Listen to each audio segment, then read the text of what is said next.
आखिरकार जनता की मेहनत रंग लाने लगी है।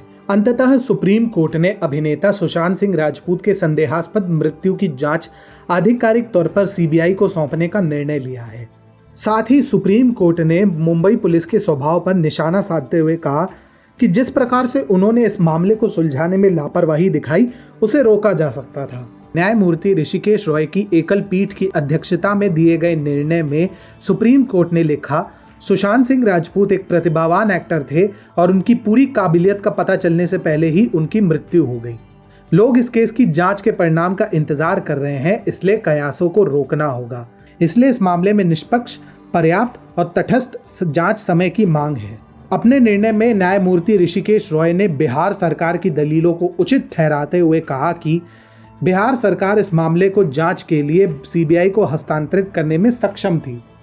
उनके अनुसार राजपूत के पिता की शिकायत पर बिहार पुलिस द्वारा प्राथमिकी दर्ज करना सही था और इसे सीबीआई को सौंपना विधि सम्मत था।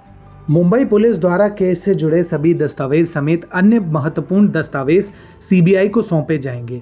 इस मामले से संबंधित अगर अन्य कोई भी मामला दर्ज है तो उसकी जांच भी सीबीआई ही करेगी। इस मामले में सुप्रीम कोर्ट का निर्णय बिल्कुल सही है और अब इससे उन लोगों की नींद उड़ने वाली है जो मामले को रफा दफा करना चाहते थे। अब इस निर्णय से किसको सबसे अधिक नुकसान होने वाला है? सच कहें तो इस निर्णय से अभिनेत्री रिया चक्रवर्ती, बॉलीवुड माफिया और महाराष्ट्र के वर्तमान प्रशासन के रातों की नींद उड़ने वाली है। भाग्य का फेर देखिए, जिस रिया चक्रवर्ती ने गृह मंत्री अमित शाह से सुशांत के मामले में सीबीआई जांच की मांग की थी, केंद्र सरकार द्वारा यह मांग स्वीकृत किए जाने पर वही सुप्रीम कोर्ट में उसे रोकने के लिए अपील भी दायर करने लगी। जिस तरह से उन्होंने दिन प्रतिदिन अपने बयान बदले, उससे एक बात तो साफ है कि सीबीआई जांच में रिया की सुशांत सिंह राजपूत मामले में संलिप्तता खुलकर आ सकती है, जिससे सिर्फ रिया ही नहीं कटित अपितु बॉलीवुड के एलीट वर्ग की भी शामत आ सकती है। पर बॉलीवुड को इससे क्या नुकसान होगा? जब सुशांत की मृत्यु को आत्महत्या माना जा रहा था, तब भी उसके पीछे एक प्रमुख कारण बॉलीवुड का एलीट वर्ग ही माना जा रहा था, जिन्होंने सुशांत को हिंदी फिल्म उद्योग से बाहर रखने का भरसक प्रयास किया था। सुशांत की मृत्यु सार्वजनिक होते ही महेश भट्ट और उनके भाई मुकेश भट्ट ने सुशांत को मानसिक रूप से विक्षिप्त ठहराने का प्रयास भी किया था। यही नहीं, कई वंशवादी कलाकार इस बात का उपहास उड़ा रहे थे कि जनता सुशांत सिंह राजपूत के मामले में सीबीआई जांच की मांग कर रही है। ऐसे में अब सीबीआई को मामला सौंपे जाने से इन लोगों की काली करतूतें भी जगजाहिर होने की पूरी संभावना है। इसके अलावा महाराष्ट्र सरकार भी इस निर्णय के बाद अब चैन से नहीं रह पाएगी।